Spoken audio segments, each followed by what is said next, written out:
ان کی طبیعت بھی صالح بنائی تھی۔ وہ مورتیاں بنتے دیکھتے تو بچپنے ہی میں بڑے بھولے پن کے ساتھ باپ سے پوچھتے آپ کیا بنا رہے ہیں؟ باپ کہتا میں لوگوں کے لیے خدا تراش رہا ہوں۔ ابراہیم علیہ السلام پھر پوچھتے ان خداؤں کا کیا کام ہے؟ آزر بتاتا یہ خدا لوگوں کی ضرورتیں پوری کرنے والے اور مرادیں برلانے والے ہیں۔ حضرت ابراہیم علیہ السلام کی سمجھ میں یہ بات نہ آتی، وہ دل ہی دل میں کہتے یہ کیسے خدا ہیں جن کو آدمی تراشتا ہے؟ یہ خدا تو خود بے بس ہیں، یہ خود دوسروں کے محتاج ہیں، یہ لوگوں کی ضرورتیں کیسے پوری کر سکتے ہیں؟ یہ بات باپ کے سامنے زباں پر بھی آ جاتی تو آزر کو اس وقت بہت گراں اور بری لگتی جب وہ لوگوں سے خداؤں کا سودا کرتا ہوتا۔ وہ بیٹے کو ڈانٹ دیتا خبردار اگر آئندہ ایسی بدتمیزی کی بات کی تو تجھ کو بری سزا دوں گا۔ حضرت ابراہیم علیہ السلام بچپن میں اس بات کو سمجھنا چاہتے تھے اور باپ ڈانٹ ڈپٹ کرتا تھا۔ وہ بڑے پریشان تھے، کچھ اور بڑے ہوئے اور ایک دن اس سے بڑی جرأت کے ساتھ کہہ دیا باپ کیا آپ بتوں کو خدا بناتے ہیں؟ میں تو آپ کو اور آپ کی قوم کو کھلی گمراہی میں پاتا ہوں۔ قرآن کے الفاظ ملاحظہ ہوں وَإِذْ قَالَ إِبْرَاهِيمُ لِأَبِيهِ آزَرَ أَتَتَّخِذُ أَصْنَامًا آلِهَةً إِنِّي أَرَاكَ وَقَوْمَكَ فِي ضَلَالٍ مُبِينٍ سورۃ الانعام آیت نمبر 74۔ ابراہیم علیہ السلام کا واقعہ یاد کرو جبکہ اس نے اپنے باپ آزر سے کہا تھا کیا تو بتوں کو خدا بناتا ہے؟ میں تو تجھے اور تیری قوم کو کھلی گمراہی میں پاتا ہوں۔ آزر کے بعد سب کچھ حضرت ابراہیم علیہ السلام کا تھا۔ سب سے بڑے پروہت کی گدی اور بے اندازہ دولت کے مالک وہی ہوتے۔ باپ نے دیکھا کہ بیٹا الٹی باتیں کرتا ہے تو اسے اس کا بھی دکھ ہوا کہ اگر ابراہیم علیہ السلام اسی طرح باتیں کرتے رہے تو اس کا کاروبار پر برا اثر پڑے گا، اس کے گاہک بھٹکیں گے، اور اس کا بھی رنج ہوا کہ اگر ابراہیم علیہ السلام نے یہ کاروبار نہ سنبھالا تو ساری دولت کسی دوسرے کے قبضے میں چلی جائے گی۔ تو باوجود اس کے کہ ابراہیم علیہ السلام نے بہت بڑی بات کہہ دی تھی، اس نے ضبط کیا، بولا بیٹے میرے بعد یہ سب تمہارا ہی تو ہے، کیا تم پسند کرو گے کہ یہ سب سے بڑی عزت کی گدی اور یہ بے شمار دولت تمہارے ہاتھ سے نکل جائے اور دوسرے لوگ اس کے مالک ہوں؟ شادی۔ حضرت ابراہیم علیہ السلام نے آزر کی نصیحت قبول نہ کی تو اس نے دوسری تدبیر کی، دوستوں اور رشتہ داروں سے مشورہ کیا، سب نے کہا کہ اس کا علاج صرف شادی ہے، شادی کر دو یہ ہوا نکل جائے گی۔ آزر نے اپنے امیر و خاندان کی اور اپنے ہی گھرانے کی تمام لڑکیوں سے زیادہ حسین و جمیل لڑکی سارہ سے ابراہیم علیہ السلام کی شادی کر دی، لیکن شادی کے بعد دوسرا گل کھلا، گھر سے نکال دیا۔ بیوی سارہ بڑی صالح طبیعت کی تھی، وہ حضرت ابراہیم علیہ السلام کا کلمہ پڑھنے لگی، پھر 12-13 برس کا نوعمر بھتیجا بھی چچا کے ساتھ ہو گیا۔ گھر کے اندر ابراہیم علیہ السلام کی آواز میں وزن پیدا ہونے لگا۔ یہ حال دیکھا تو آزر نے حضرت ابراہیم علیہ السلام کو گھر سے نکال دیا۔ حضرت ابراہیم علیہ السلام بڑے نرم دل تھے، ان کو باپ سے بڑی محبت تھی، وہ جانتے تھے کہ گمراہی کا انجام کیا ہونا ہے۔ انہوں نے بڑے ادب کے ساتھ کہا سلام علیک سأستغفر لک ربی انہ کان بی حفیہ سورہ مریم آیت نمبر 47۔ آپ کو سلام ہے، میں آپ کے لیے اپنے رب سے دعا کروں گا کہ آپ کو معاف کر دے، وہ میرے اوپر نہایت مہربان ہے۔ لَأَسْتَغْفِرَنَّ لَكَ وَمَا أَمْلِكُ لَكَ مِنَ اللَّهِ مِنْ شَيْءٍ سورۃ الممتحنہ آیت نمبر 4۔ میں آپ کے لیے معافی ضرور چاہوں گا اور میرے اختیار میں کچھ نہیں ہے کہ آپ کو اللہ کی پکڑ سے بچا لوں۔ حضرت ابراہیم علیہ السلام باپ کے لیے یہ دعا کرتے رہے کہ اے اللہ میرے باپ کو معاف کر دے، بے شک وہ گمراہ لوگوں میں سے ہیں، اور اس دن مجھے رسوا نہ کر جبکہ سب انسان اٹھائے جائیں گے، جبکہ نہ مال کسی کے کام آئے گا اور نہ اولاد، نجات صرف وہ پائے گا جو اپنے خدا کے حضور بغاوت سے پاک دل لے کر حاضر ہوا ہو۔ سورۃ الشعراء آیت نمبر 87۔ حضرت ابراہیم علیہ السلام باپ کے لیے یہ دعا کرتے تھے، لیکن جب یقین ہو گیا کہ وہ خدا کا کھلم کھلا باغی ہے تو اس کے لیے دعا کرنا چھوڑ دی اور خدا کے باغی کی ہمدردی سے باز آ گئے۔ دعوتی مہم۔ گھر سے نکلنے کے بعد انہوں نے بناوٹی دیوتاؤں اور شرک کے خلاف مہم شروع کر دی۔ لوگوں کے سامنے بڑی اٹوٹ دلیلوں سے ثابت کرتے کہ جن کو تم نے خدا مان رکھا ہے وہ خدا نہیں ہو سکتے۔ قرآن میں اسی طرح کی حکمت و تبلیغ کی مثالیں ہیں۔ ایک ملاحظہ فرمائیں، فَلَمَّا جَنَّ عَلَيْهِ اللَّيْلُ رَأَىٰ كَوْكَبًا قَالَ هَٰذَا رَبِّي، سورۃ الانعام آیت نمبر 76۔ پھر جب اس پر رات چھا گئی اس نے ایک تارہ دیکھا، بولا یہ ہے میرا رب۔ ار کے لوگ سورج اور چاند کے علاوہ تاروں کو بھی دیوتا اور معبود مانتے تھے، تو پہلے تارے کو نشانہ بنایا۔ فَلَمَّا أَفَلَ قَالَ لَا أُحِبُّ الْآفِلِينَ، پھر جب وہ ڈوب گیا تو حضرت ابراہیم علیہ السلام نے فوراً اس عقیدے پر چوٹ کی، فرمایا ڈوب جانے والوں کو خدا ماننا میں پسند نہیں کرتا۔ فَلَمَّا رَأَى الْقَمَرَ بَازِغًا قَالَ هَٰذَا رَبِّي، پھر جب چاند چمکتا ہوا دیکھا تب پھر کہا کہ اچھا یہ میرا رب ہے۔ فَلَمَّا أَفَلَ، پھر جب چاند بھی ڈوب گیا، قَالَ لَئِن لَّمْ يَهْدِنِي رَبِّي لَأَكُونَنَّ مِنَ الْقَوْمِ الضَّالِّينَ، سورۃ الانعام آیت نمبر 77۔ کہا اگر میرے رب نے میری رہنمائی نہ کی ہوتی تو میں بھی گمراہ لوگوں میں شامل ہو گیا ہوتا۔ حضرت ابراہیم علیہ السلام کا یہ کہنا چاند کی پوجا کرنے والوں کے لیے قابل غور تھا۔ فَلَمَّا رَأَى الشَّمْسَ بَازِغَةً قَالَ هَٰذَا رَبِّي هَٰذَا أَكْبَرُ، پھر جب سورج کو روشن دیکھا تو کہا یہ ہے میرا رب، یہ سب سے بڑا ہے۔ فَلَمَّا أَفَلَتْ قَالَ يَا قَوْمِ إِنِّي بَرِيءٌ مِّمَّا تُشْرِكُونَ، سورۃ الانعام آیت نمبر 78۔ پھر جب وہ بھی ڈوبا تو حضرت ابراہیم علیہ السلام نے بڑے زوردار لفظوں میں کہا، اے میری قوم کے لوگو، میں ان سب سے بری ہوں جن کو تم اللہ کا ساجی سمجھتے ہو۔ انی وجہت وجہی للذی فطر السماوات والارض حنیفا وما انا من المشرکین، سورۃ الانعام آیت نمبر 79۔ میں نے یکسو ہو کر اپنا رخ اس کی طرف کر لیا جس نے زمین اور آسمانوں کو پیدا کیا، اور میں ہرگز شرک کرنے والوں میں سے نہیں ہوں۔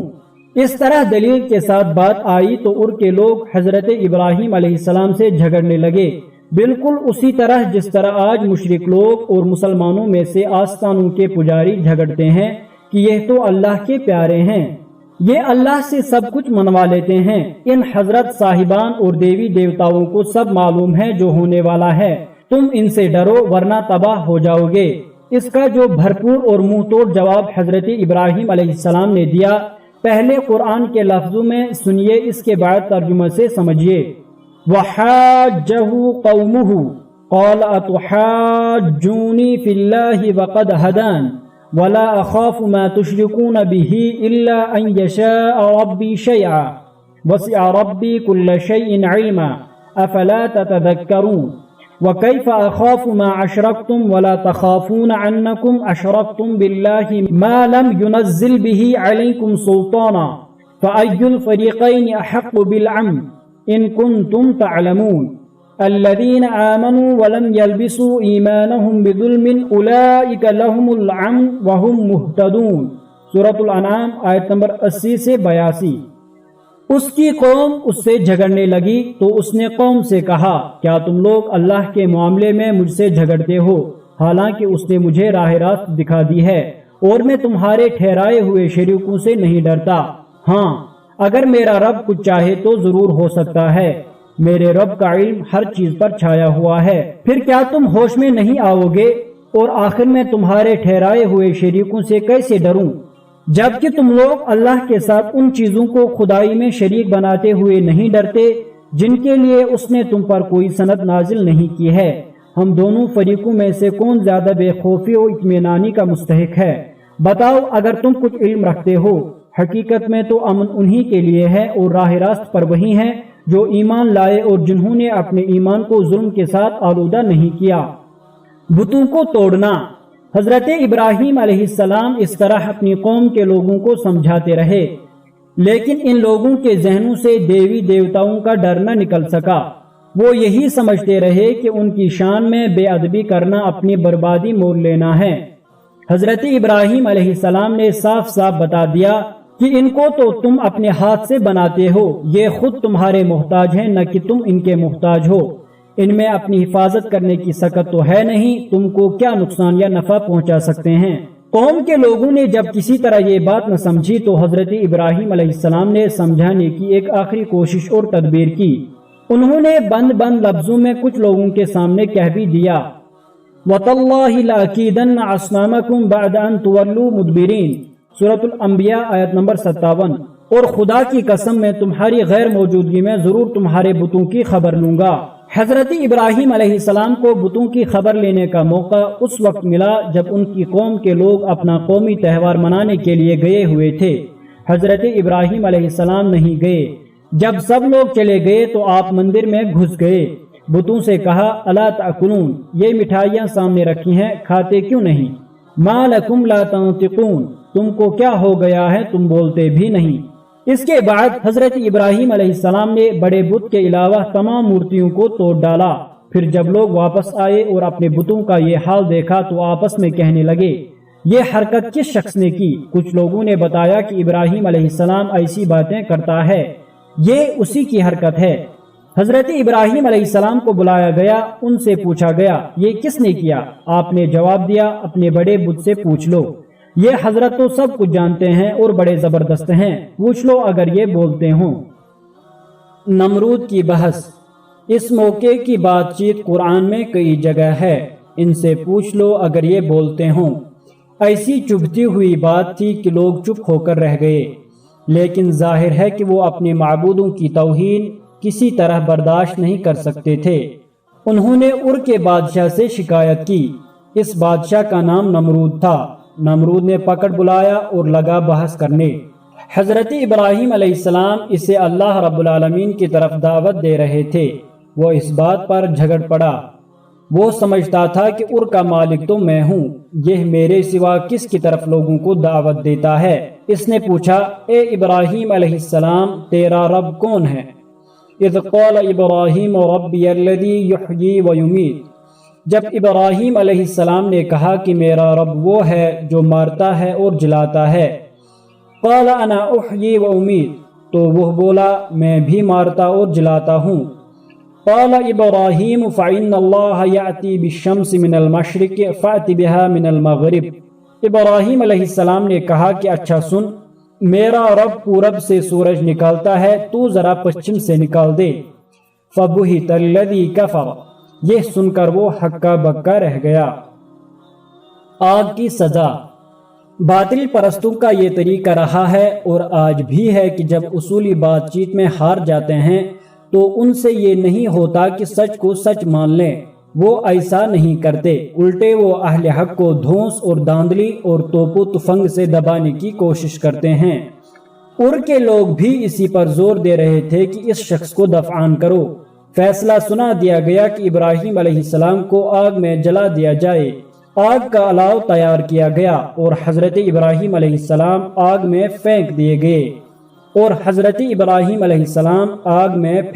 گئے اللہ تعالی نے آگ کو حکم دیا یا نار کونی بردا وسلاما علی ابراہیم، اے آگ ٹھنڈی ہو جا اور سلامتی بن جا ابراہیم علیہ السلام پر۔ سورۃ الانبیاء آیت نمبر 69۔ اللہ کے حکم سے آگ ابراہیم پر ٹھنڈی ہو گئی۔ آگ میں پھینک دینا اتنا بڑا اقدام تھا کہ پھر وہاں حضرت ابراہیم علیہ السلام کے رہنے کی کوئی گنجائش نہیں ہو سکتی تھی۔ اللہ تعالی نے حکم دیا کہ اب یہاں سے ہجرت کرو۔ حضرت ابراہیم علیہ السلام اپنی بیوی سارہ اور بھتیجے حضرت لوط علیہ السلام کو لے کر ار سے نکل گئے۔ حضرت لوط علیہ السلام کی عمر اس وقت 12-13 برس کی تھی۔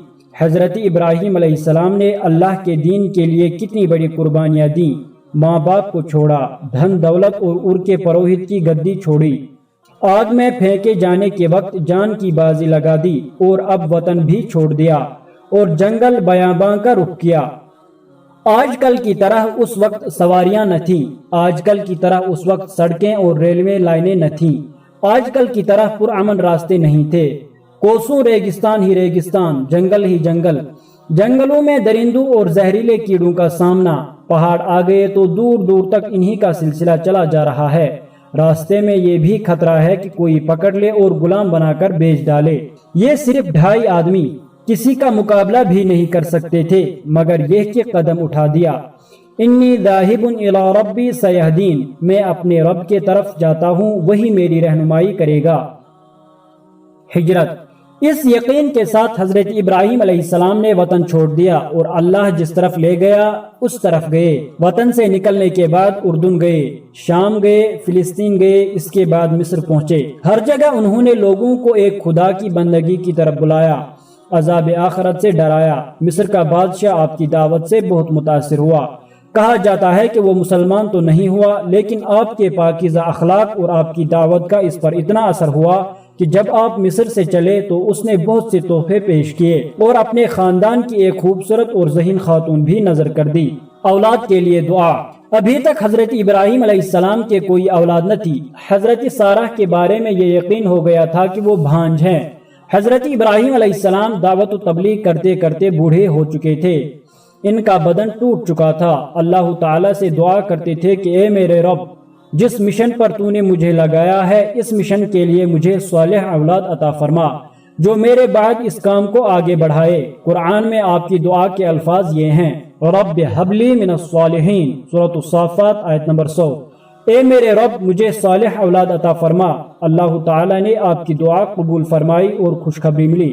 فبشرناہ بغلام حلیم، تو ہم نے اس کو ایک بردبار لڑکے کی خوشخبری دی۔ سورہ حجاز۔ اب حضرت ابراہیم اللہ تعالیٰ کے حکم سے حضرت سارہ، حضرت حاجرہ اور حضرت لوط علیہ السلام کے ساتھ حجاز کی طرف روانہ ہوئے۔ راستے میں سرزمین کنعان میں کچھ دن ٹھہرے۔ یہاں حضرت حاجرہ کے بطن سے حضرت اسماعیل پیدا ہوئے۔ بڑھاپے میں اولاد پائی تو حضرت ابراہیم علیہ السلام بہت خوش ہوئے، اللہ کا شکر ادا کیا۔ اسی زمانے میں اللہ کا حکم ملا کہ ہم نے خانہ کعبہ کے لیے جگہ تجویز کر لی ہے، تم وہاں جاؤ۔ وَإِذْ بَوَّأْنَا لِإِبْرَاهِيمَ مَكَانَ الْبَيْتِ، اور یاد کرو جب ہم نے ابراہیم علیہ السلام کے لیے اس گھر خانہ کعبہ کی جگہ تجویز کی۔ اللہ کا حکم ملا تو حضرت لوط علیہ السلام کو لے کر سدوم پہنچے۔ سدوم ایک مرکزی مقام تھا، وہاں چاروں طرف سے قافلے آیا کرتے تھے۔ سدوم کو تبلیغی مقام قرار دے کر حضرت لوط کو ذمہ دار بنایا کہ وہ دعوت و تبلیغ کا کام کریں۔ اس کے بعد واپس آئے اور حضرت حاجرہ اور حضرت اسماعیل کو لے کر اس گھر کی جگہ کی طرف روانہ ہو گئے جو اللہ نے تجویز کی تھی۔ حضرت ابراہیم علیہ السلام ٹھیک اس جگہ پہنچے جہاں اب خانہ کعبہ ہے۔ حکم ہوا کہ حاجرہ اور اس چھوٹے بچے کو یہی چھوڑ دو اور واپس جاؤ۔ حضرت ابراہیم علیہ السلام نے مولا کے حکم کے آگے سر تسلیم خم کر دیا۔ دل کی کیا حالت ہوگی خدا ہی بہتر جانتا ہے۔ بڑھاپے میں اولاد سے آنکھیں ٹھنڈی ہوئی تھی کہ یہ حکم نازل ہوا، مگر واہ اللہ کا بندہ ہو تو ایسا۔ حضرت ابراہیم علیہ السلام نے ایک مشکیزہ پانی اور ایک تھیلا کھجوریں حضرت حاجرہ کو دیں اور وہاں سے چل دیے۔ حضرت حاجرہ کو بڑا تعجب ہوا کہ یہ کیا ماجرا ہے۔ بڑی دعاؤں کے بعد ایک چاند سا بچہ اللہ نے دیا اسے یہاں جہاں کوسوں آدمی کا نام و نشان نہیں اور نہ یہ جگہ رہنے کے لائق، ایسی سنسان اور ریگستانی جگہ پر چھوڑے جا رہے ہیں۔ وہ پیچھے دوڑیں اور پکارنے لگیں کہ آپ ہمیں ایسی جگہ چھوڑے جا رہے ہیں جہاں نہ پانی ہے اور نہ سبزہ۔ حضرت ابراہیم علیہ السلام نے نہ پلٹ کر دیکھا اور نہ جواب دیا۔ حضرت حاجرہ نے یہ دیکھا تو سمجھ گئیں کہ شاید اللہ کی طرف سے یہی حکم ملا ہے۔ یہ سوچ کر انہوں نے بلند آواز کے ساتھ پوچھا، کیا آپ کو اللہ نے ایسا کرنے کا حکم دیا ہے؟ حضرت ابراہیم علیہ السلام نے مڑے بغیر جواب دیا، ہاں۔ حضرت حاجرہ مدت سے حضرت ابراہیم علیہ السلام کے ساتھ رہ رہی تھی اور تربیت حاصل کر رہی تھی۔ فوراً ہی ساری بات سمجھ گئیں اور بولی، اگر یہ بات ہے تو اللہ ہمیں ضائع نہ کرے گا۔ حضرت ابراہیم علیہ السلام واپس جا رہے تھے۔ تھوڑی دور چل کر ایک پہاڑی کے دامن میں ٹھہرے۔ بیوی اور بچے کی طرف، یا اس سے زیادہ صحیح یہ ہے کہ اللہ کے تجویز کیے ہوئے اس گھر کی جگہ خانہ کعبہ کی طرف رخ کر کے یہ دعا کی، ربنا انی اسکنت من ذریتی بواد غیر ذی زرع عند بیتک المحرم ربنا لیقیموا الصلاة فاجعل افئدة من الناس تہدی الیہم وارزقہم من الثمرات لعلہم یشکرون۔ سورۃ ابراہیم آیت نمبر 37۔ اے ہمارے رب، میں نے ایک ایسی وادی میں اپنی اولاد کے ایک حصے کو لا بسایا ہے جہاں نہ پانی ہے اور نہ سبزہ۔ پروردگار، یہ میں نے اس لیے کیا کہ یہ یہاں نماز قائم کریں، اس لیے تو لوگوں کے دلوں کو ان کا مشتاق بنا دے اور کھانے کو پھل دے، شاید یہ شکر گزار بنے۔ چشمہ زمزم کا ابلنا۔ حضرت ابراہیم علیہ السلام یہ دعا مانگ کر واپس چلے گئے۔ یہاں حضرت حاجرہ اپنے دودھ پیتے بچے کے ساتھ تنہا رہ گئی۔ کھجوریں اور پانی ختم ہوا تو بھوک پیاس نے ستانا شروع کر دیا۔ یہ سوچ کر کہ شاید کوئی قافلہ کہیں جا رہا ہو تو اس سے پانی مانگیں۔ کبھی صفا پر چڑھ جاتی اور کبھی مروہ پر دیکھتی۔ صفا و مروہ پاس کی دو پہاڑیوں کے نام ہیں۔ اس طرح انہوں نے صفا و مروہ کے درمیان 7 چکر لگائے، کوئی کسی طرف دکھائی نہ دیا۔ آخری بار وہ مروہ پر تھی کہ ایک آواز سنی، ادھر ادھر دیکھا تو کوئی نظر نہ آیا۔ آواز آئے جا رہی تھی لیکن کوئی نظر نہ آ رہا تھا۔ بے تاب ہو کر بولی، اے شخص، تو نے مجھے اپنی آواز تو سنا دی، ذرا یہ تو بتا کہ میری پیاس کا بھی تیرے پاس کچھ علاج ہے۔ اچانک جہاں بچہ لیٹا ہوا تھا وہاں نظر ڈالی تو ایک فرشتے کو دیکھا جو اپنی ایڑی سے زمین کورید رہا تھا۔ اس نے زمین کو اتنا کوریدا کہ پانی نکلنے لگا۔ حضرت حاجرہ دوڑی اور جلدی جلدی مشکیزہ پانی سے بھرنے لگی۔ پھر اس خیال سے کہ کہیں پانی ادھر ادھر بہہ کر ریت میں جذب نہ ہو جائے، اس کے آس پاس مٹی کی باڑ بنا دی۔ لیکن یہ دیکھ کر ان کی حیرت کی انتہا نہ رہی کہ جتنا جتنا وہ پانی بھرتی جا رہی تھی اتنا ہی وہ ابلتا چلا آتا تھا۔ حضرت حاجرہ نے خود پانی پیا، اب دودھ اترا تو بچے کو پلایا۔ فرشتہ جو دراصل حضرت جبریل علیہ السلام تھے انہوں نے کہا، کسی طرح کا اندیشہ نہ کرو، یہاں اللہ کا گھر ہے جسے یہ بچہ اور اس کا باپ دونوں تعمیر کریں گے اور اللہ تعالیٰ اس گھر کو ضائع نہ کرے گا۔ قبیلہ جرہم کا آنا۔ حضرت جبریل علیہ السلام کے اس طرح کہنے سے حضرت حاجرہ کو بڑی ڈھارس بندھی اور بچے کے پھلنے پھولنے کا یقین ہو گیا۔ کچھ دنوں کے بعد قبیلہ جرہم کے کچھ لوگ وہاں آ نکلے۔ انہوں نے دیکھا کہ قریب ہی ایک جگہ کچھ چڑیاں اڑ رہی ہیں۔ جرہم کے لوگ سمجھ گئے کہ اس جگہ ضرور پانی کا چشمہ ہے۔ انہوں نے کچھ آدمی تلاش میں بھیجے۔ وہ آئے اور واپس جا کر سردار سے کہا کہ وہاں واقعی پانی ہے اور ایک عورت اور صرف بچہ موجود ہے۔ یہ سن کر قبیلہ جرہم کے لوگ دوڑ کر گئے، حضرت حاجرہ سے ملے، ان سے ٹھہرنے کی اجازت چاہی، اجازت مل گئی اور وہ لوگ آس پاس آباد ہو گئے اور حضرت اسماعیل علیہ السلام پلتے اور بڑھتے رہے۔ اس طرح حضرت ابراہیم علیہ السلام کی اس دعا کا اثر نمایاں ہونے لگا جو انہوں نے وہاں سے واپس ہوتے وقت پہاڑی کے دامن میں کی تھی۔ آخری اور سب بڑی آزمائش۔ اب تک حضرت ابراہیم علیہ السلام پر جتنی آزمائشیں آئیں اللہ تعالیٰ نے ان سب میں کامیاب فرمایا۔ انہوں نے اللہ کی خوشنودی حاصل کرنے کے لیے باپ اور قوم سے ٹکر لی، دھن دولت اور پروہت کی گدی کو لات ماری، وطن چھوڑا، جنگل بیاباں مارے مارے پھرے۔ آخر میں جب اللہ تعالیٰ نے بڑھاپے میں بچہ دیا تو اب ایک اور آزمائش کا سامنا کرنا پڑا۔ حضرت اسماعیل علیہ السلام 13-14 برس کے ہو چکے تھے۔ اس عرصہ میں حضرت ابراہیم علیہ السلام بیوی اور بچے سے ملنے جایا کرتے تھے۔ ایک بار گئے تو انہوں نے نو عمر بیٹے سے کہا، قرآن کے الفاظ میں سنیے، فَلَمَّا بَلَغَ مَعَهُ السَّعْيَ قَالَ يَا بُنَيَّ إِنِّي أَرَى فِي الْمَنَامِ أَنِّي أَذْبَحُكَ فَانظُرْ مَاذَا تَرَى قال يا عبت افعل ما تؤمر ستجدني ان شاء الله من الصابرين۔ سورۃ الصافات آیت نمبر 102۔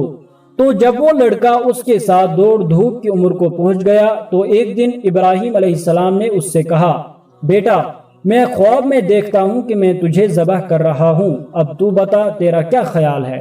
اس نے کہا، ابا جان آپ کو جو حکم دیا جا رہا ہے اسے کر ڈالیے، آپ انشاءاللہ مجھے صابروں میں سے پائیں گے۔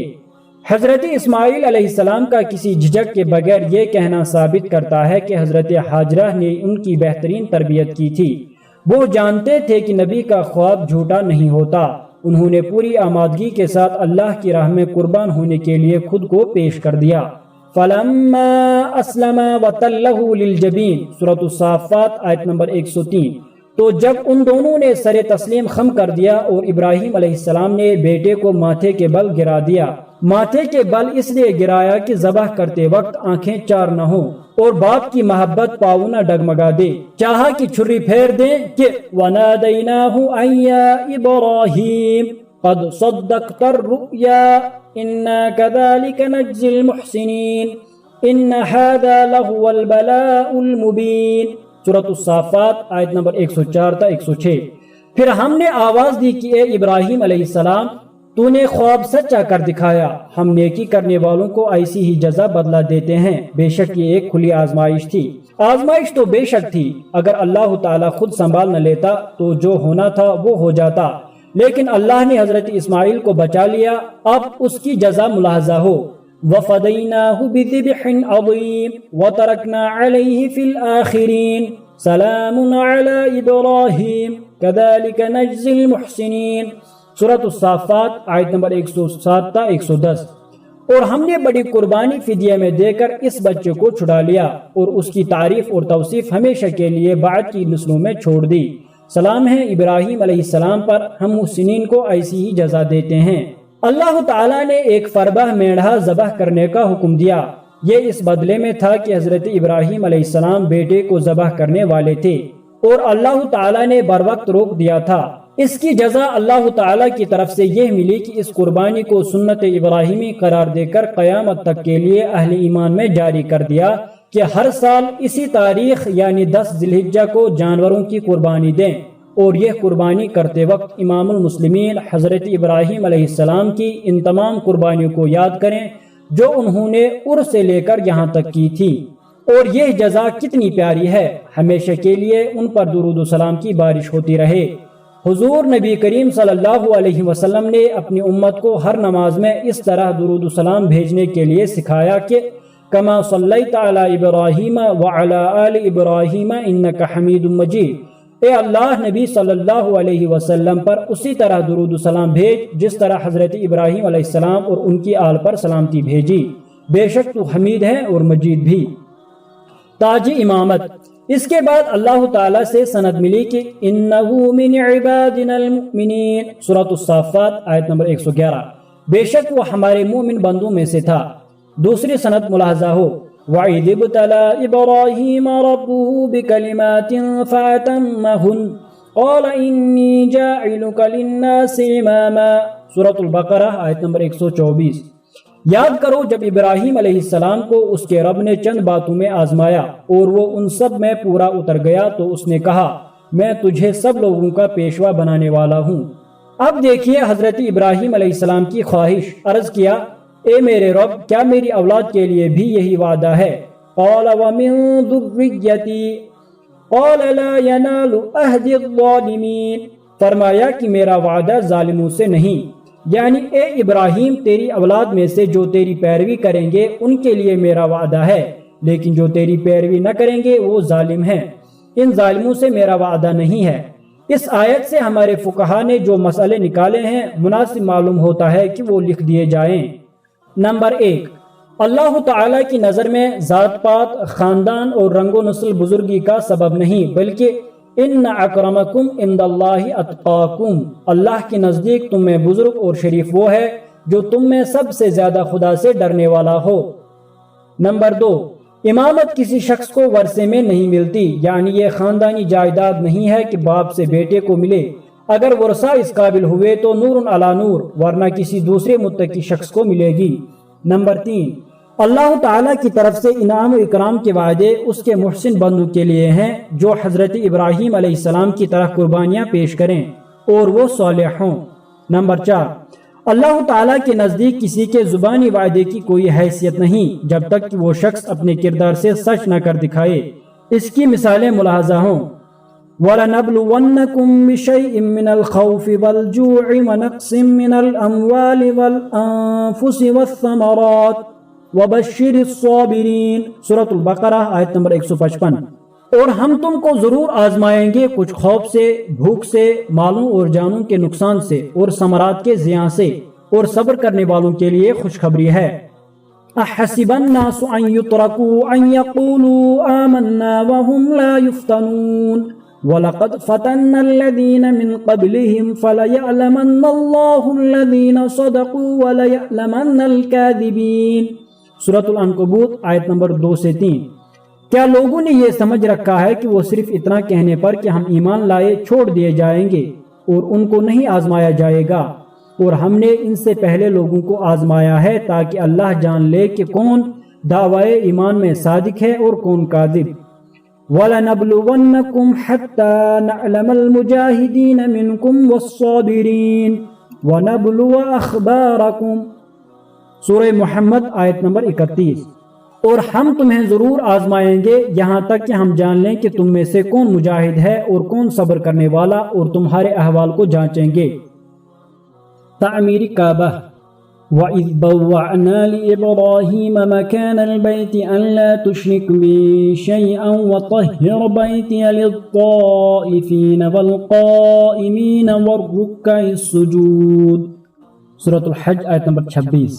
یاد کرو وہ وقت جب ہم نے ابراہیم علیہ السلام کے لیے اس گھر خانہ کعبہ کی جگہ تجویز کی تھی، اس ہدایت کے ساتھ کہ میرے ساتھ کسی کو شریک نہ کرو، اور میرے گھر کو طواف کرنے والوں اور قیام رکوع و سجود کرنے والوں کے لیے پاک رکھو۔ حضرت ابراہیم علیہ السلام کو اللہ کا یہ حکم پہلے ہی مل چکا تھا۔ یہی حکم پا کر آپ نے حضرت حاجرہ کو دودھ پیتے بچے کے ساتھ اس جگہ ٹھہرایا تھا۔ اب جب کہ ابراہیم علیہ السلام تمام آزمائشوں میں پورے اتر چکے تھے اور آپ کے سر پر اللہ تعالیٰ نے سارے جہان کی امامت کا تاج رکھ دیا تھا، تو آپ نے اللہ کا گھر بنانے کے لیے سوچا۔ بیٹا بھی اب جوان ہو چکا تھا۔ حضرت ابراہیم علیہ السلام اور حضرت اسماعیل علیہ السلام اللہ کا گھر بنانے لگے۔ حضرت اسماعیل علیہ السلام پہاڑ سے پتھر لاتے اور حضرت ابراہیم علیہ السلام دیوار اٹھاتے۔ وَإِذْ يَرْفَعُ إِبْرَاهِيمُ الْقَوَاعِدَ مِنَ الْبَيْتِ وَإِسْمَاعِيلُ رَبَّنَا تَقَبَّلْ مِنَّا إِنَّكَ أَنْتَ السَّمِيعُ الْعَلِيمُ۔ سورۃ البقرہ آیت نمبر 127۔ اور یاد کرو ابراہیم علیہ السلام اور اسماعیل علیہ السلام جب اس گھر کی دیواریں اٹھا رہے تھے تو دعا کرتے جاتے تھے، اے ہمارے رب، ہم سے یہ خدمت قبول فرما لے، تو سب کی سننے اور جاننے والا ہے۔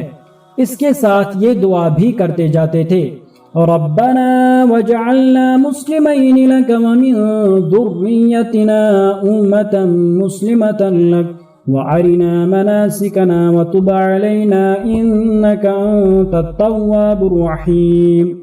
سورۃ البقرہ آیت نمبر 128۔ اے رب، ہم دونوں کو اپنا مسلم مطیع فرما بنا، ہماری نسل سے ایک ایسی قوم اٹھا جو تیری مسلم ہو، ہمیں اپنی عبادت کے طریقے بتا اور ہماری کوتاہیوں سے درگزر فرما، تو بڑا معاف کرنے والا اور رحم فرمانے والا ہے۔ یہ دعا بھی جس میں حضور نبی صلی اللہ علیہ وسلم کی طرف اشارہ ہے۔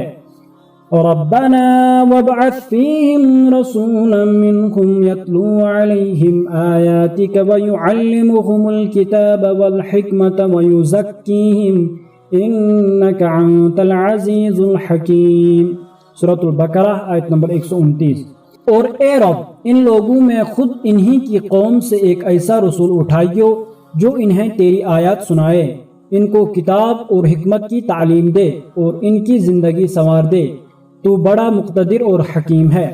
حضرت ابراہیم علیہ السلام یہ دعا کر رہے تھے تو یہ بھی خیال آیا کہ یہ جگہ تو خالص ریگستانی ہے اور اس کے آس پاس سوکھے پہاڑ ہیں، تو بے ساختہ یہ دعا بھی زبان پہ آ گئی۔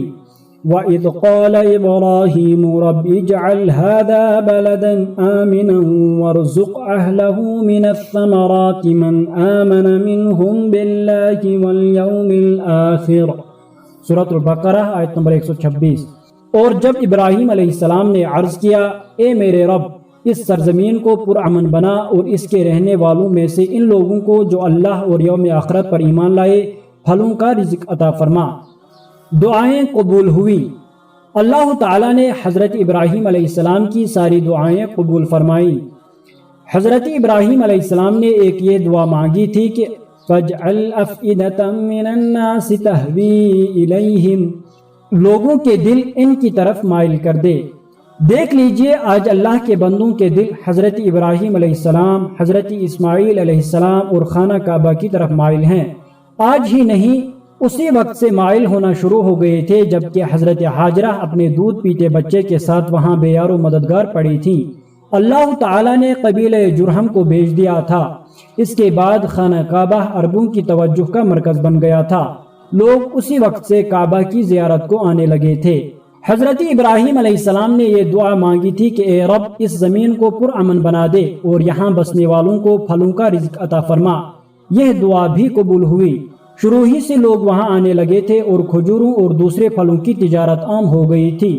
آج عالم یہ ہے کہ مکہ معظمہ میں اللہ کا رزق پٹا پڑا ہے اور یہاں امن کا عالم یہ ہے، اور یہ تھا کہ شروع ہی سے اس زمین پر لڑنا اور جنگ کرنا برا مانا جانے لگا، بلکہ حج سے پہلے اور بعد جبکہ کعبے کی زیارت کرنے والے دور و نزدیک سے آتے تھے تو ان کو 4 ماہ اس سفر میں لگ جاتے تھے۔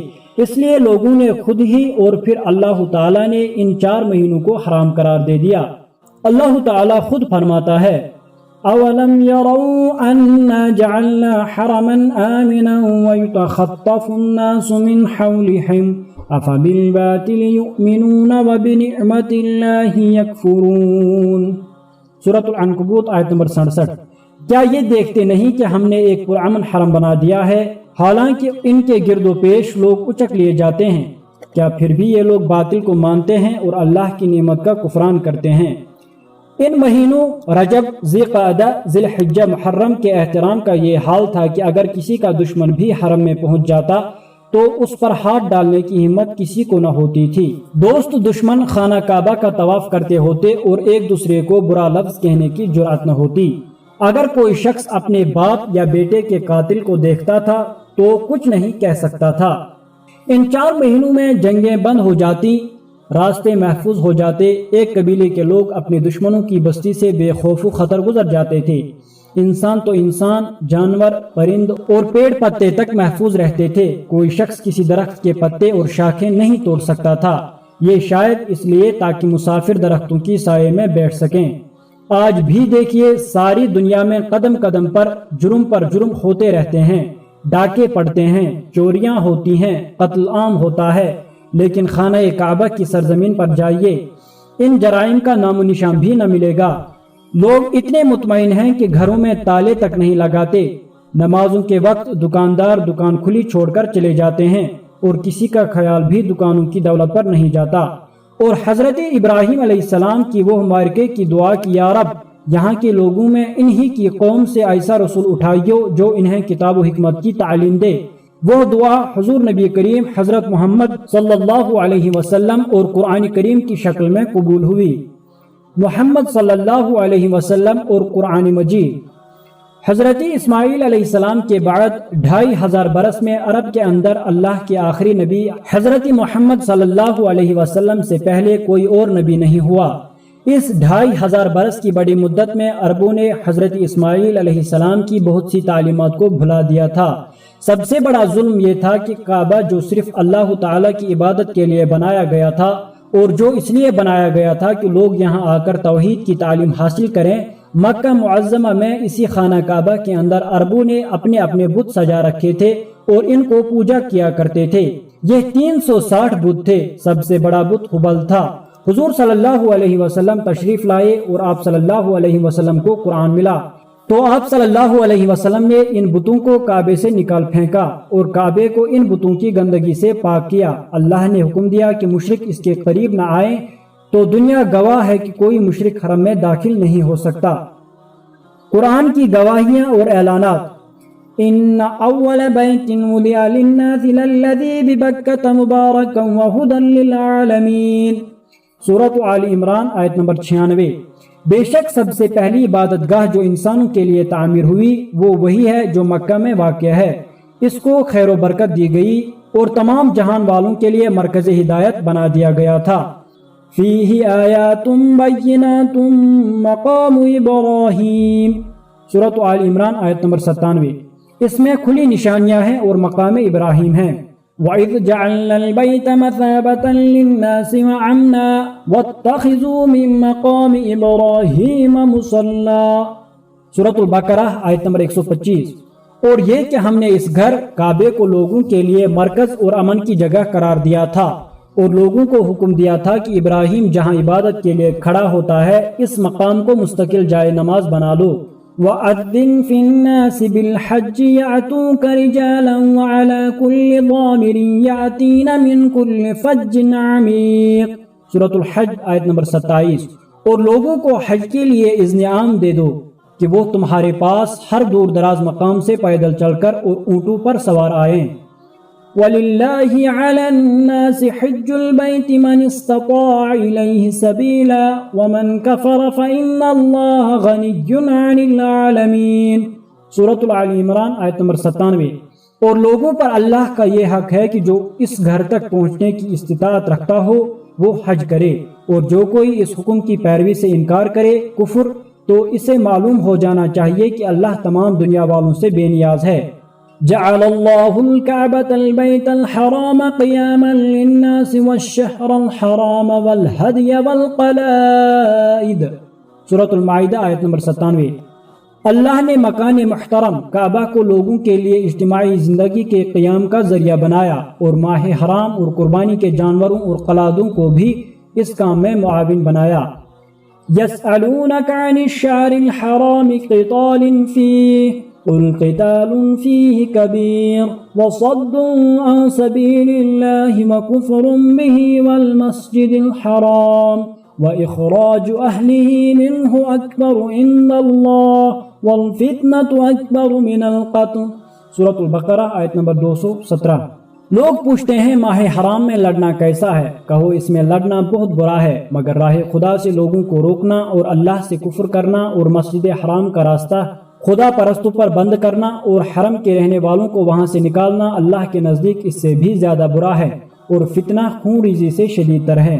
إن عدة الشهور عند الله 12 شهرا في كتاب الله يوم خلق السماوات والأرض منها 4 حرم ذلك الدين القيم فلا تظلموا فيهن أنفسكم وقاتلوا المشركين كافة كما يقاتلونكم كافة واعلموا أن الله مع المتقين إنما النسيء زيادة في الكفر يضل به الذين كفروا يحلونه عاما ويحرمونه عاما ليواتئوا عدة ما حرم الله فيحلوا ما حرم الله۔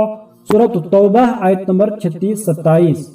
حقیقت یہ ہے کہ مہینوں کی تعداد جب سے اللہ نے آسمان و زمین کو پیدا کیا ہے اللہ کی نوشتے میں 12 ہی ہے، اور ان میں سے 4 مہینے حرام ہیں۔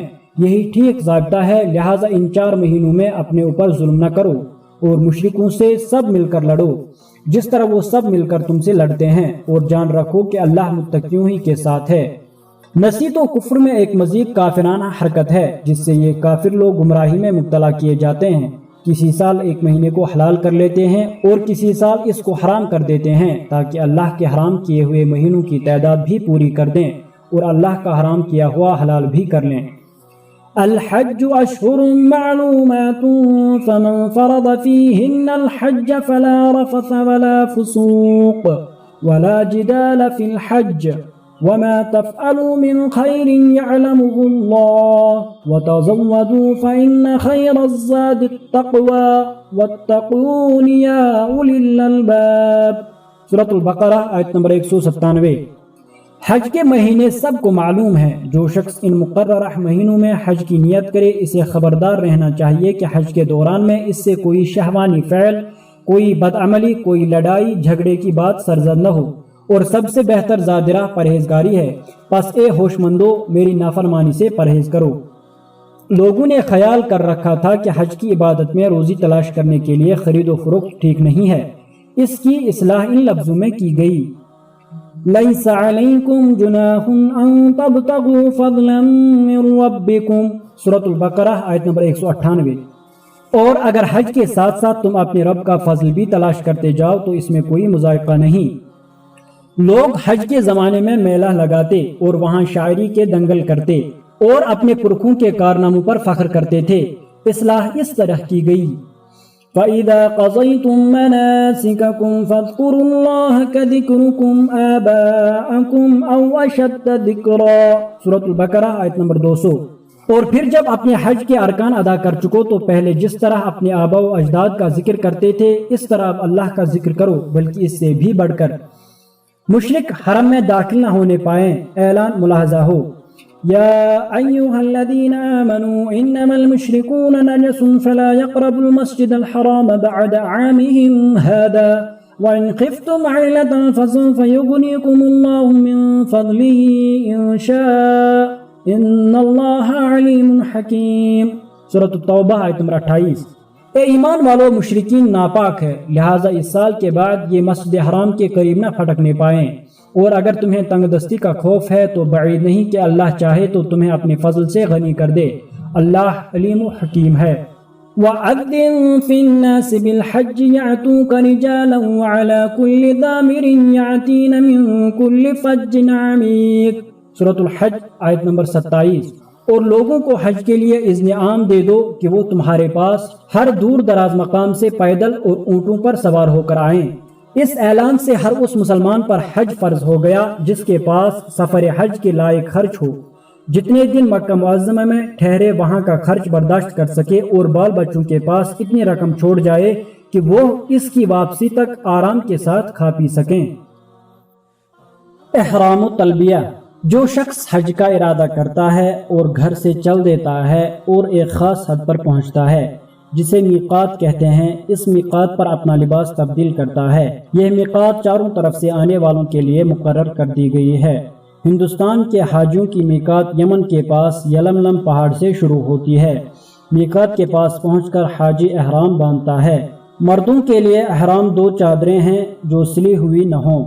ایک چادر تہمت بنا کر باندھیں، دوسری چادر کندھے پر ڈال لیں۔ اس طرح کی چادر داہنی بغل سے ہوتی ہوئی بائیں کندھے پر ڈال لی جائے۔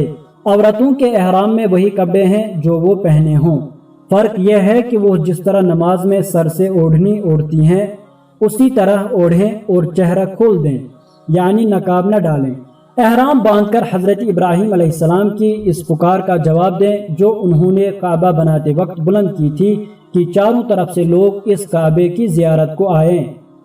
جواب کے الفاظ یہ ہونا چاہیے: لبیک اللہم لبیک لبیک لا شریک لک لبیک ان الحمد والنعمت لک والملک لا شریک لک۔ حاضر ہوں میرے اللہ، حاضر ہوں، تیرا کوئی شریک نہیں، میں حاضر ہوں، یقیناً تعریف سب تیرے ہی لیے ہے، نعمت سب تیری ہے اور ساری بادشاہی تیری ہے، تیرا کوئی شریک نہیں ہے۔ اس کے بعد احرام باندھے، پھر جدہ سے مکہ جائے، کعبے کا طواف کرے اور صفا اور مروہ کے درمیان سعی کر کے احرام کھول دے۔ اس کے بعد نبی کریم صلی اللہ علیہ وسلم کی تعلیم دی ہوئی اس ترتیب کے ساتھ حج کے ارکان ادا کرے۔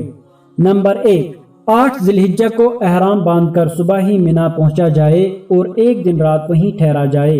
نمبر 2، 9 ذی الحجہ کو نماز فجر کے بعد منا سے روانہ ہو کر زوال سے پہلے عرفات پہنچ جائے اور وہاں اللہ کو یاد کر کے اپنے گناہوں کی بخشش طلب کرے۔ نمبر 3، 9 ذی الحجہ کو مغرب کے وقت روانہ ہو اور رات مزدلفہ میں بسر کرے، اور اس رات کو محض خواب و آرام میں نہ گزار دے بلکہ وہاں بھی اللہ کو یاد کرے اور بخشش رب طلب کرے۔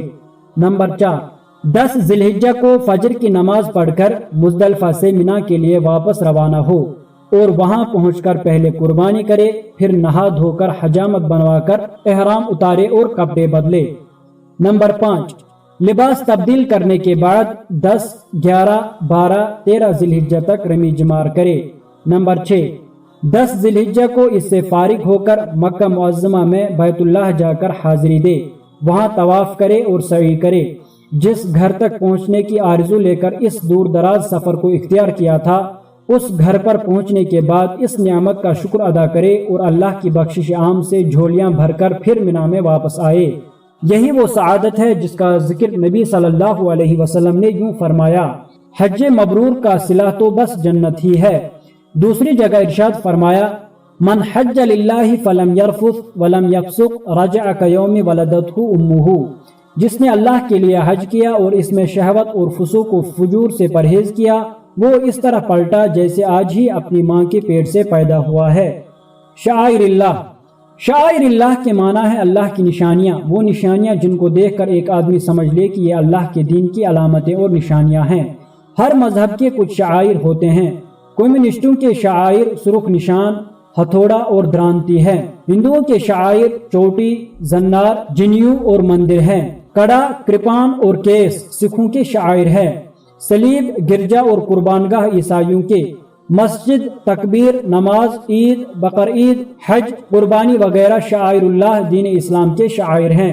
مسلمانوں پر واجب ہے کہ وہ شعائر اللہ کی پابندی کریں، شعائر اللہ کی بڑائی کو ٹھیس نہ پہنچائیں، ان کو چھوڑنا سخت گناہ ہے۔ حج سے متعلق شعائر: ان الصفا والمروة من شعائر اللہ فمن حج البیت او اعتمر فلا جناح علیہ ان یطوف بہما ومن تطوع خیرا فإن اللہ شاکر علیم، سورۃ البقرہ آیت نمبر 158۔ یقیناً صفا اور مروہ اللہ کی نشانیوں میں سے ہیں، لہٰذا جو شخص بیت اللہ کا حج یا عمرہ کرے اس کے لیے کوئی گناہ کی بات نہیں کہ وہ ان دونوں پہاڑوں کے درمیان سعی کرے، اور جو برضا و رغبت کوئی بھلائی کا کام کرے گا اللہ کو اس کا علم ہے، اس کی قدر کرنے والا ہے۔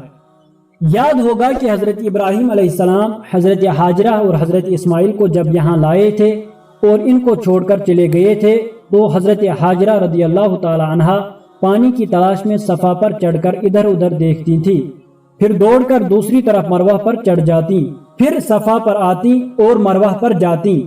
اس طرح انہوں نے 7 چکر لگائے تھے۔ اللہ تعالیٰ کو حضرت حاجرہ رضی اللہ تعالی عنہا کی یہ ادا بہت پسند آئی اور سعی صفا و مروہ کے درمیان 7 بار دوڑ کر آنے جانے کو حج کی علامت اور نشانی قرار دیا۔ جو مسلمان حج کرنے جاتے ہیں وہ سعی بھی کرتے ہیں۔ وَالْبُدْنَ جَعَلْنَاهَا لَكُمْ مِنْ شَعَائِرِ اللَّهِ لَكُمْ فِيهَا خَيْرٌ، اور اونٹوں، قربانی کے اونٹوں میں جن کو تم نے ہمارے لیے شاعر اللہ بنایا ہے تمہارے لیے بھلائی ہے۔ ان کے علاوہ وہ سب شاعر اللہ میں سے ہیں جن کا ذکر اوپر ہو چکا ہے، یعنی 8 ذی الحجہ سے 13 ذی الحجہ تک جو ارکان اور مناسک حاجی ادا کرتا ہے وہ سب شاعر اللہ میں سے ہیں، جیسے احرام باندھنا، طواف کعبہ، منی، عرفات جانا وغیرہ۔ حج کا مقصد لِيَشْهَدُوا مَنَافِعَ لَهُمْ وَيَذْكُرُوا اسْمَ اللَّهِ فِي أَيَّامٍ مَّعْلُومَاتٍ عَلَىٰ مَا رَزَقَهُم مِّن بَهِيمَةِ الْأَنْعَامِ فَكُلُوا مِنْهَا وَأَطْعِمُوا الْبَائِسَ الْفَقِيرَ ثُمَّ لْيَقْضُوا تَفَثَهُمْ وَلْيُوفُوا نُذُورَهُمْ وَلْيَطَّوَّفُوا بِالْبَيْتِ الْعَتِيقِ ذَلِكَ وَمَن يُعَظِّمْ حُرُمَاتِ اللَّهِ فَهُوَ خَيْرٌ لَّهُ عِندَ رَبِّهِ وَأُحِلَّتْ لَكُمُ الْأَنْعَامُ إِلَّا مَا يُتْلَىٰ عَلَيْكُمْ فَاجْتَنِبُوا الرِّجْسَ مِنَ الْأَوْثَانِ وَاجْتَنِبُوا قَوْلَ الزُّورِ حُنَفَاءَ لِلَّهِ غَيْرَ مُشْرِكِينَ بِهِ وَمَن يُشْرِكْ بِاللَّهِ فَكَأَنَّمَا خَرَّ مِنَ السَّمَاءِ فَتَخْطَفُهُ الطَّيْرُ أَوْ تَهْوِي بِهِ الرِّيحُ فِي مَكَانٍ سَحِيقٍ ذَلِكَ وَمَن يُعَظِّمْ شَعَائِرَ اللَّهِ فَإِنَّهَا مِن تَقْوَى الْقُلُوبِ لَكُمْ فِيهَا مَنَافِعُ إِلَىٰ عَجَلٍ مُّسَمًّى ثُمَّ مَحِلُّهَا إِلَى الْبَيْتِ الْعَتِيقِ وَلِكُلِّ أُمَّةٍ جَعَلْنَا مَنسَكًا لِيَذْكُرُوا اسْمَ اللَّهِ عَلَىٰ مَا رَزَقَهُم مِّن بَهِيمَةِ الْأَنْعَامِ، سورۃ الحج آیات 28 تا 34، تاکہ وہ فائدے دیکھیں جو یہاں ان کے لیے رکھے گئے ہیں، اور چند مقررہ دنوں میں ان جانوروں پر اللہ کا نام لیں جو اس نے انہیں بخشے ہیں، خود بھی کھائیں اور تنگ دست محتاج کو بھی دیں، پھر اپنا میل کچیل دور کریں اور اپنی نظریں پوری کریں اور اس قدیم گھر کا طواف کریں۔ یہ تھا تعمیر کعبہ کا مقصد، اور جو کوئی اللہ کی قائم کردہ حرمتوں کا احترام کرے تو یہ اس کے رب کے نزدیک خود اسی کے لیے بہتر ہے۔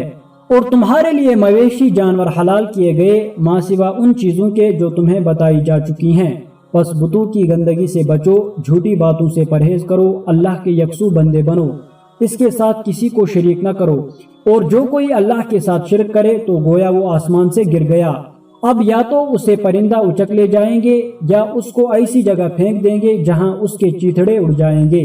یہ ہے اصل معاملہ، اسے سمجھ لو، اور جو اللہ کے مقرر کردہ شعائر کا احترام کرے تو یہ دلوں کے تقویٰ سے ہے۔ تمہیں ایک وقت مقرر تک ان ہدی کے جانوروں سے فائدہ اٹھانے کا حق ہے، پھر ان کے قربان کرنے کی جگہ قدیم گھر کے پاس ہے۔ ہدایت کے لیے ہم نے قربانی کا ایک قاعدہ مقرر کیا ہے تاکہ اس امت کے لوگ ان جانوروں پر اللہ کا نام لیں جو اس نے ان کو بخشے ہیں۔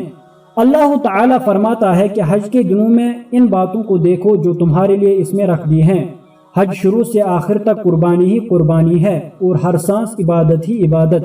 اس میں وقت کی قربانی ہے، مال کی قربانی ہے، جانوروں کی قربانی ہے، جسمانی قوتوں کی قربانی ہے، سکھ اور چین کی قربانی ہے، صبح کہیں، شام کہیں، دوپہر کہیں، رات کہیں، ہر وقت دعائیں مانگنا، مناجات کرنا، راتوں کو جاگنا، دل کا ہر وقت اللہ کی طرف لگا رہنا، یہ وہ باتیں ہیں جو مقصود ہیں۔ حج سے واپس آنے کے بعد حاجی میں یہ باتیں رہنا چاہیے تاکہ لوگ اسے دیکھ کر پہچان لے کہ حج کی نعمتیں سمیٹ کر آیا ہے۔ حج کرنے کے بعد اگر یہ مقصد کھو دیا تو اس کا سب کچھ ضائع ہوگا۔ اس کے بعد اللہ تعالیٰ فرماتا ہے کہ حنیف بندے بن جاؤ، صرف اللہ کو الہ بنا کر یکسو ہو جاؤ، اس کے ساتھ کسی کو شریک نہ کرو، نہ ذات میں نہ صفات میں، نہ اس کے احکام میں اور نہ اس کے قانون میں۔ تم نے دیکھا کہ حج میں سارے حاجی ایک رنگ صبغت اللہ میں رنگے ہوئے تھے، نہ ذات پات کا فرق، نہ اونچ نیچ کا جھگڑا، نہ اس کی تمیز کہ میں فلاں جگہ کا ہوں اور میں فلاں جگہ کا ہوں۔ اس سے یہ سیکھو کہ تم ایک عالمی برادری ہو، دنیا کے سارے مسلمان تمہارے بھائی ہیں، ان کا دکھ تمہارا دکھ، ان کا سکھ تمہارا سکھ۔ اگر پورب میں کسی مسلمان کو کانٹا چبھے تو تم پچھم میں اس کی چبھن محسوس کرو، تم سب مل کر بنیانی مرصوص سیسا پلائی ہوئی دیوار بن جاؤ۔ تم نے دیکھا کہ حج کے دوران تمہارا ایک امیر الحج ہوتا ہے، تم نے وہی کیا جو اس نے کہا، تم نے اس کا خطبہ سنا، یہ سب یاد کرو تم نے حج میں کیا تربیت پائی، اس کو عام کرو، اللہ کے بندوں کو وہی پیغام سناؤ، یاد کرو تم نے اقرار کیا تھا کہ ہم نے سنا اور ہم نے اطاعت کی۔ نبی صلی اللہ علیہ وسلم نے حجۃ الوداع میں جو خطبہ دیا تھا، اس میں ایک یہ تاکید اور حکم ہے کہ تم میں سے ہر شخص مبلغ ہے، دین کی جو بات تم کو معلوم ہے وہ دوسروں کو بتاؤ، لِيُظْهِرَهُ عَلَى الدِّينِ كُلِّهِ، یہاں تک کہ اللہ کا دین سارے دینوں پر غالب ہو جائے۔ لطیفہ: اليوم اکملت لکم دینکم واتممت علیکم نعمتی ورضیت لکم الاسلام دینا، سورۃ المائدہ آیت نمبر 3۔ آج ہم نے تمہارے دین کو تمہارے لیے مکمل کر دیا اور تم پر اپنی ساری نعمت تمام کر دی اور تمہارے لیے دین اسلام پر راضی ہوا۔ ایک بار حضرت عمر فاروق رضی اللہ تعالی عنہ نے ایک یہودی کے سامنے یہ آیت پڑھی۔ اس نے کہا اگر ہم کو یہ آیت ملی ہوتی تو ہم اس دن کو عید کا دن بنا لیتے جس دن یہ آیت اتری۔ حضرت عمر فاروق رضی اللہ تعالی عنہ نے کہا واللہ جس دن یہ آیت اتری اس دن ہماری 2 عیدیں تھی، وہ دن جمعہ کا تھا جو کہ عید المؤمنین ہے اور اس دن عید الاضحیٰ بھی تھی۔ یہ فخر مسلمانوں کو نصیب ہوا۔ اللہ کے فضل و کرم اور حضرت ابراہیم علیہ السلام کی قربانیوں کی بدولت نہایت خوش قسمت ہے وہ شخص جو دین ابراہیمی، دین حنیف، دین اسلام پر عمل کرنے کے لیے حضرت علیہ السلام کو نمونہ بنائے۔ حضرت ابراہیم علیہ السلام کی واپسی۔ تبلیغ اسلام کے لیے حضرت ابراہیم علیہ السلام نے 2 بڑے مرکز قائم کر دیے، ایک سدوم میں حضرت لوط علیہ السلام کی نگرانی میں، دوسرا مکہ معظمہ میں حضرت اسماعیل علیہ السلام کی نگرانی میں۔ اب بیت المقدس واپس آئے، یہ بھی ایک بڑا مرکزی مقام تھا۔ سوچنے لگے کہ اسے بھی تبلیغ کا مرکزی مقام بننا چاہیے، لیکن سوال یہ پیدا ہوا کہ یہاں کس کو اپنا جانشین بنائیں۔ حضرت اسماعیل علیہ السلام کے علاوہ کوئی اور اولاد نہ تھی اور نہ حضرت لوط علیہ السلام کے علاوہ کوئی بھتیجا۔ اسی سوچ میں رہا کرتے تھے کہ اچانک 2 فرشتے آ گئے اور انہوں نے دوسرے بیٹے کی خوشخبری سنائی۔ اس خوشخبری کو سناتے وقت جو دلچسپ بات چیت ہوئی وہ قرآن کے الفاظ میں سنیے۔ قالوا لا توجل انا نبشرك بغلام علیم، سورۃ الحجر آیت نمبر 53۔ فرشتوں نے کہا ڈرو نہیں، ہم تو تم کو ایک صاحب علم لڑکے کی بشارت دینے آئے ہیں۔ اس بشارت پر حضرت ابراہیم علیہ السلام کو تعجب ہوا۔ قال ابشرتمونی علی ان مسنی الکبر فبم تبشرون، سورۃ الحجر آیت نمبر 54۔ کیا تم اس بڑھاپے میں مجھے اولاد کی بشارت دیتے ہو؟ ذرا سوچو تو صحیح کہ یہ تم کیسی بشارت مجھے دے رہے ہو۔ دراصل بات یہ تھی کہ اس وقت حضرت ابراہیم علیہ السلام کی عمر 100 سال اور حضرت سارہ رضی اللہ تعالی عنہا کی عمر 90 سال کی تھی۔ اس عمر میں اولاد کا ہونا کیسے ممکن تھا؟ قالوا بشرناک بالحق فلا تکن من القانطین، سورۃ الحجر آیت نمبر 55۔ فرشتوں نے جواب دیا ہم تم کو بالکل سچی خوشخبری سنا رہے ہیں، تم مایوس نہ ہو۔ قال ومن يقنط من رحمة ربه إلا الضالون، سورۃ الحجر آیت نمبر 56۔ حضرت ابراہیم علیہ السلام نے کہا کہ اپنے رب کی رحمت سے تو مایوس گمراہ لوگ ہی ہوا کرتے ہیں، یعنی مجھے یقین ہے کہ ایسا ہی ہوگا۔ ابراہیم علیہ السلام کی بیوی بھی کھڑی ہوئی تھی۔ وَامْرَأَتُهُ قَائِمَةٌ فَضَحِكَتْ، سورۃ حود آیت نمبر 71۔ وہ یہ سن کر ہنس دی۔ اب فرشتوں نے تفصیل سے بشارت کے الفاظ سنائے۔ فَبَشَّرْنَاهَا بِإِسْحَاقَ وَمِن وَرَاءِ إِسْحَاقَ يَعْقُوبَ، سورۃ حود آیت نمبر 71۔ پھر ہم نے اس کو اسحاق کی اور اسحاق کے بعد یعقوب کی خوشخبری دی۔ وَبَشَّرْنَاهُ بِإِسْحَاقَ نَبِيًّا مِّنَ الصَّالِحِينَ، سورۃ الصافات آیت نمبر 112۔ اور ہم نے اسے اسحاق کی بشارت دی، ایک نبی صالحین میں سے۔ اب تو حضرت سارہ کے تعجب کی انتہا نہ رہی۔ قالت یا ویلتا آلد وانا عجوز وهذا بعلی شیخا ان هذا لشیء عجیب۔ سورۃ الحود آیت نمبر 72۔ اب عورت کی فطرت ملاحظہ فرمائیں۔ حضرت سارہ نے کہا ہائے میری کمبختی، کیا میرے ہاں اولاد ہوگی جبکہ میں بڑھیا پھوس ہو گئی اور میرے میاں بھی بوڑھے ہو چکے؟ یہ تو بڑی عجیب بات ہے۔ فرشتوں نے کہا قالوا اتعجبین من امر اللہ رحمت اللہ وبرکاتہ علیکم اہل البیت انہ حمید مجید۔ سورۃ حود آیت نمبر 73۔ اللہ کے حکم پر تعجب کرتی ہو ابراہیم علیہ السلام کے گھر والوں، تم لوگوں پر تو اللہ کی رحمت اور اس کی برکتیں ہیں، اور یقیناً اللہ نہایت قابل تعریف اور بڑی شان والا ہے۔ فأقبلت امرأته في صرة فصكت وجهها وقالت عجوز عقيم۔ سورۃ الذاریات آیت نمبر 29۔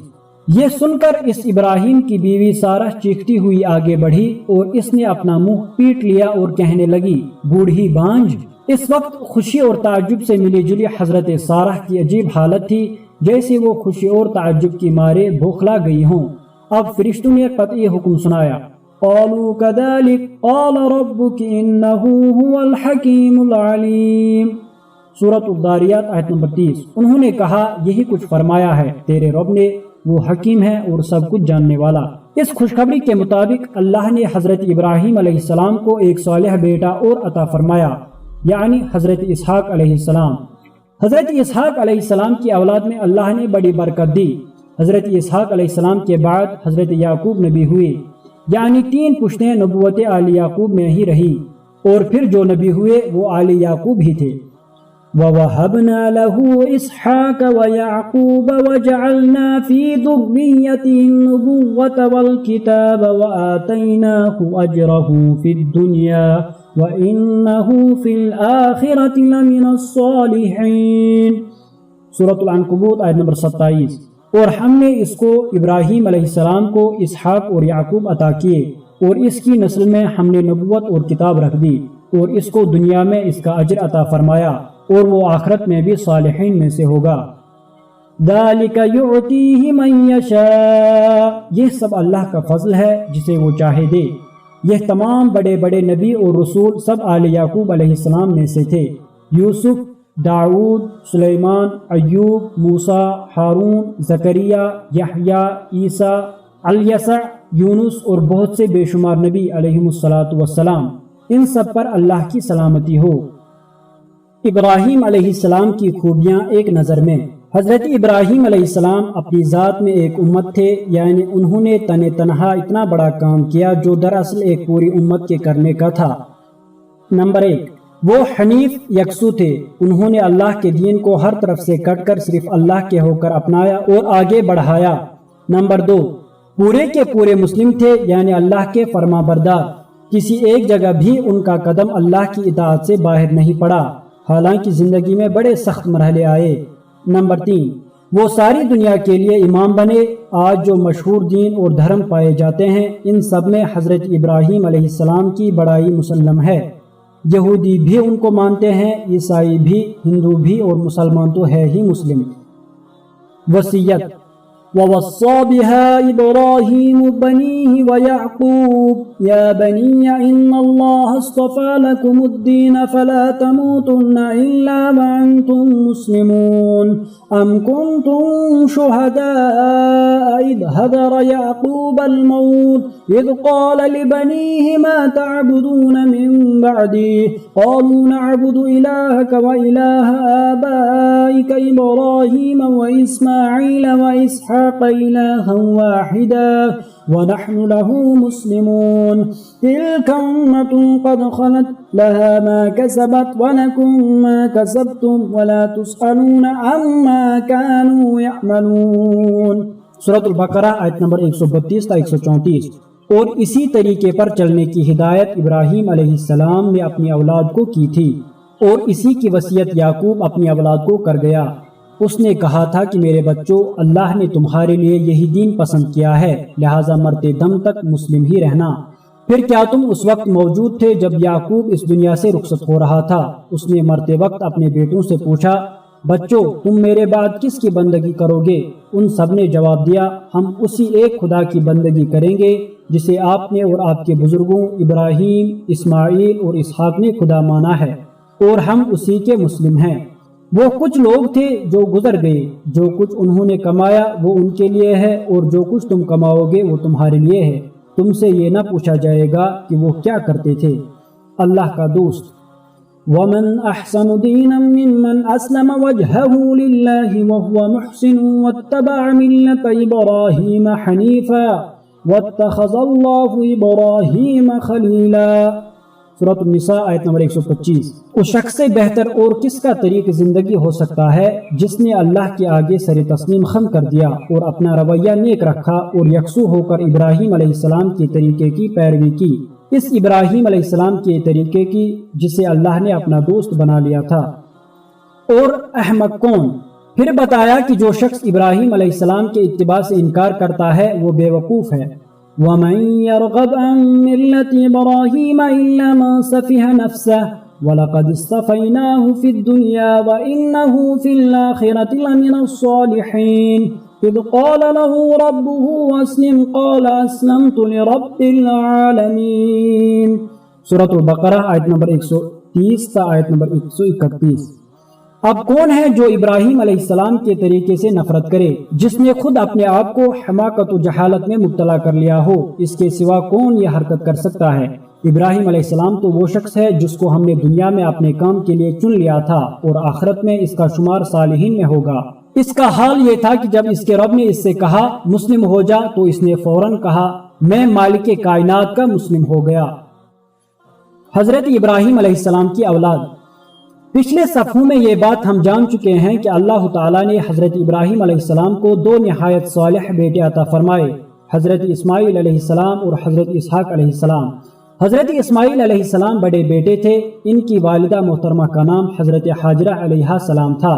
حضرت ابراہیم علیہ السلام نے اسلام پھیلانے کے 3 مرکز بنائے، ان میں سے ایک جگہ وہ تھی جہاں حضرت حاجرہ اور اسماعیل علیہ السلام کو بسایا۔ اس وقت نہ وہاں آبادی تھی اور نہ کھانے پینے کا سامان مل سکتا تھا۔ قرآن کریم کی یہ شہادت پھر دوہرا لیجئے، ان آیتوں میں اس جگہ کا تعین بھی ہے اور وجہ تعین بھی، یعنی اس جگہ کو کیوں بسایا تھا۔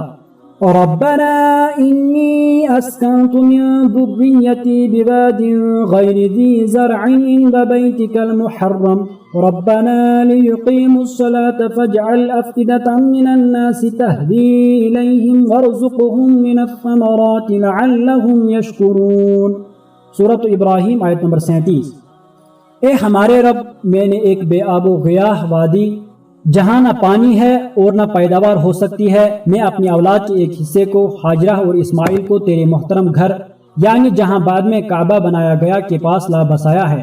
پروردگار، یہ میں نے اس لیے کیا کہ یہ یہاں نماز قائم کریں، یہ لوگوں کے دلوں کو ان کی طرف مائل کر دے اور کھانے کو پھل دے، شاید وہ تیرا شکر ادا کرنے والے بنیں۔ حضرت ابراہیم علیہ السلام نے یہ بھی دعا کی کہ ربنا وابعث فیہم رسولا منہم یتلو علیہم آیاتک ویعلمہم الکتاب والحکمت ویزکیہم انک انت العزیز الحکیم۔ سورۃ البقرہ آیت نمبر 129۔ اور اے میرے رب، ان لوگوں میں خود انہی کی قوم سے ایک ایسا رسول اٹھائیو جو انہیں تیری آیات سنائے، ان کو کتاب اور حکمت کی تعلیم دے اور ان کی زندگی سنوارے، تو بڑا زبردست اور حکمت والا ہے۔ اللہ تعالیٰ نے حضرت ابراہیم علیہ السلام کی یہ دعا بھی قبول فرمائی۔ حضرت اسماعیل علیہ السلام سے جو نسل پھیلی، اس میں اللہ تعالیٰ نے حضور نبی کریم صلی اللہ علیہ وسلم کو اپنا آخری نبی بنایا اور حضور نبی صلی اللہ علیہ وسلم کو کتاب یعنی قرآن کریم عطا فرمایا، اور آپ صلی اللہ علیہ وسلم کو قرآن کو سمجھنے، قرآن کے حکموں کو پھیلانے اور دلوں کو موہنے کی حکمت عطا فرمائی۔ حضرت اسحاق علیہ السلام حضرت ابراہیم علیہ السلام کے چھوٹے بیٹے حضرت سارہ علیہ السلام سے تھے۔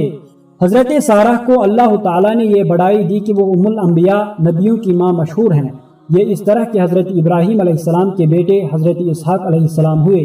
حضرت اسحاق علیہ السلام کو اللہ نے حضرت یعقوب علیہ السلام جیسا بیٹا عطا فرمایا۔ حضرت یعقوب علیہ السلام کی نسل میں کئی ہزار برس تک برابر ہزاروں نبی پیدا ہوتے رہے۔ قرآن کریم میں ایسے کچھ نبیوں کے نام بھی آئے ہیں، ملاحظہ ہو۔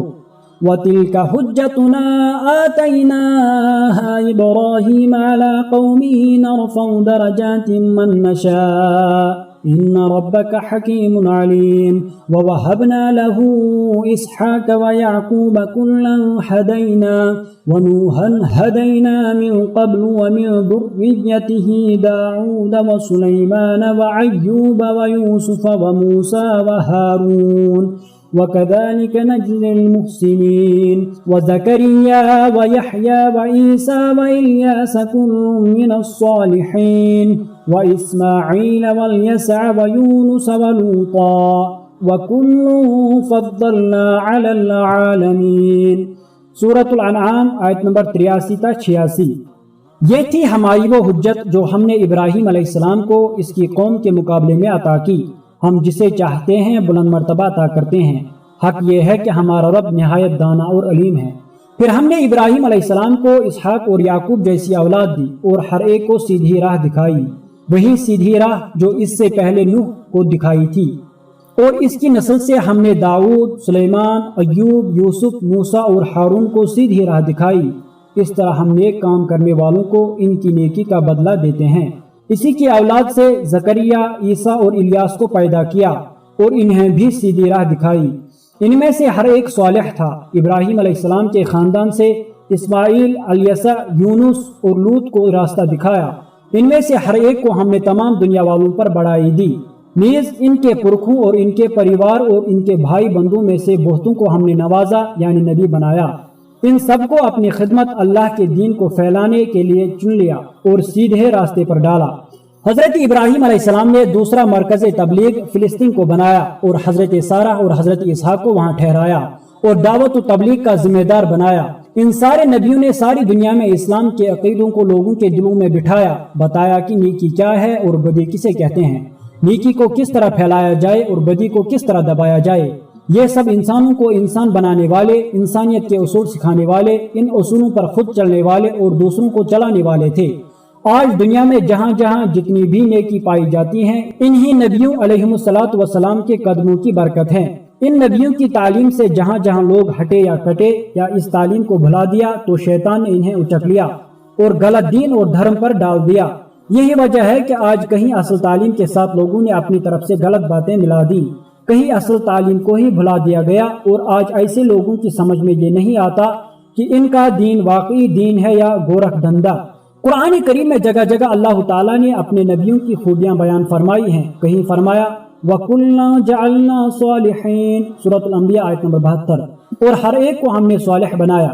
کہیں فرمایا وَجَعَلْنَاهُمْ أَئِمَّةً يَهْدُونَ بِأَمْرِنَا وَأَوْحَيْنَا إِلَيْهِمْ فِعْلَ الْخَيْرَاتِ وَإِقَامَ الصَّلَاةِ وَإِيتَاءَ الزَّكَاةِ وَكَانُوا لَنَا عَابِدِينَ سورۃ الانبیاء آیت نمبر 73۔ اور ہم نے ان کو امام بنا دیا جو ہمارے حکم سے لوگوں کو سیدھی راہ دکھاتے تھے، اور ہم نے وحی کے ذریعہ نیک کاموں کی اور نماز قائم کرنے کی اور زکوٰۃ دینے کی ہدایت کی، اور وہ ہماری عبادت کرنے والے بھی تھے اور یکسو بھی۔ کہیں ان کو جنت کی بشارت دینے والا اور دوزخ سے ڈرانے والا فرمایا، کہیں انہیں اپنا برگزیدہ اور منتخب بندہ فرمایا وغیرہ۔ مطلب یہ کہ ان ساری اچھی باتوں کا ذکر ہے جو کل کی کل نبیوں میں تھی، اور یہی انسانیت کی بنیاد بنی۔ اس کے بعد دنیا بھر کے لوگوں کو ان کی پیروی کا حکم دیا، اور یہ حکم اپنے آخری رسول حضرت محمد صلی اللہ علیہ وسلم کے ذریعہ اس طرح پہنچایا کہ کہیں تو اس طرح حکم ہوا ہے اے نبی کہہ دو، کہیں اس طرح کہ اے نبی ان کا ذکر کرو، اور کہیں اس طرح کہ اے نبی صلی اللہ علیہ وسلم قرآن میں ان کا حال پڑھ کر سنا وغیرہ۔ اس کے بعد آخری بات یہ فرما دی کہ جو لوگ ان کی پیروی کریں گے ہم المفلحون، وہی اس دنیا میں بھی کامیاب رہے اور وہی آخرت میں بھی کامیاب رہیں گے۔